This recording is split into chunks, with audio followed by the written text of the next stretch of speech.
કૃષ્ણ અધ્યાય પહેલો અર્જુન વિષાદ યોગ શ્લોક ક્રમાંક 47 સંજય ઉવાચ એવમુક્ત્વાર્જુનः સંખ્યે રથોપસ્થ ઉપાવિશત વિસૃજય સશરૈ ચાપમ શોકસંવિઘ્નમાનસઃ.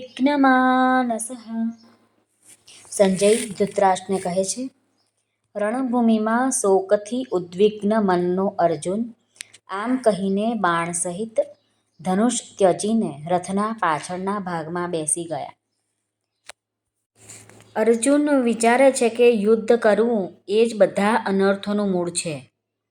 યુદ્ધ કરવાથી પોતાના જ કુટુંબીઓનો નાશ થશે અને પરલોકમાં નરકની પ્રાપ્તિ થશે. આવી બધી વાતોને તર્ક અને પ્રમાણ આપીને શોકથી અત્યંત વ્યાકુળ મનવાળા અર્જુને યુદ્ધ નહીં કરવાનો પાક્કો નિર્ણય કરી લીધો.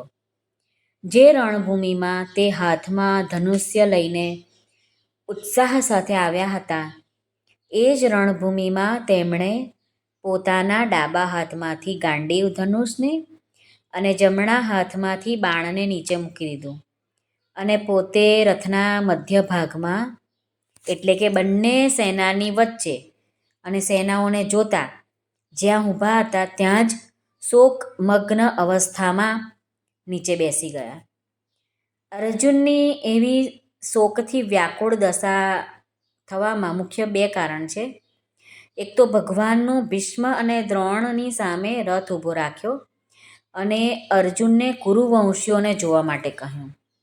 બીજું કે એમને જોઈને અર્જુનની અંદર છુપાયેલા મોહનું ભગવાનને જાગૃત કરાવવું હતું. મોહ જાગૃત થાય તો જ અર્જુન કહે છે કે યુદ્ધમાં અમારા કુટુંબીઓ જ મરાશે અને મારે કુટુંબીઓને મારવા નથી, અને જો કુટુંબીઓને મારીશ તો ઘણું મોટું નુકસાન અમારા જ કુટુંબના બધાને થશે.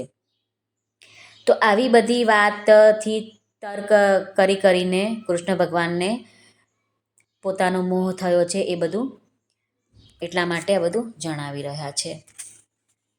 દુર્યોધન અને બીજા બધા કૌરવોને લોભ દેખાય છે, એને લીધે નુકસાન તરફ એ લોકો જોતા નથી.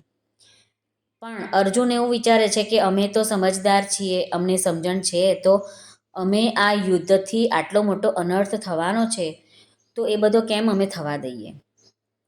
એ તરફ ધ્યાન આપીને અર્જુન કહે છે કે અમારે એવા પાપથી કેમ બચવું ના જોઈએ. અમે લોકો રાજ્ય અને સુખના લોભથી કુળનો સંહાર કરવા માટે રણભૂમિમાં ઊભા થઈ ગયા છીએ. અર્જુન કહે છે કે આ જ અમારી મોટી ભૂલ છે. માટે યુદ્ધ નહીં કરતા એવા શસ્ત્રરહિત મને જો સામે ઊભેલા યોદ્ધાઓ મારી પણ નાખે ને તો એનાથી મારું કલ્યાણ જ થશે. આમ અર્જુનનો વિચાર છે.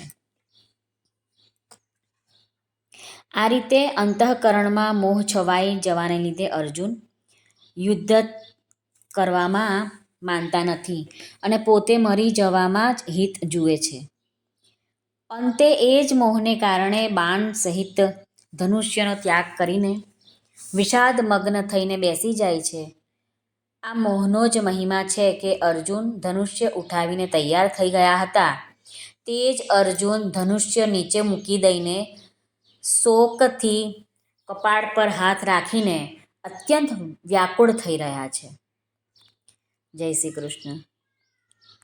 જય જય રામ કૃષ્ણ હરે ગોવિંદ ગોપાલ નારાયણ નારાયણ નારાયણ નારાયણ નારાયણ. જય જય રામ કૃષ્ણ હરે ગોવિંદ ગોપાલ નારાયણ નારાયણ નારાયણ નારાયણ નારાયણ નારાયણ.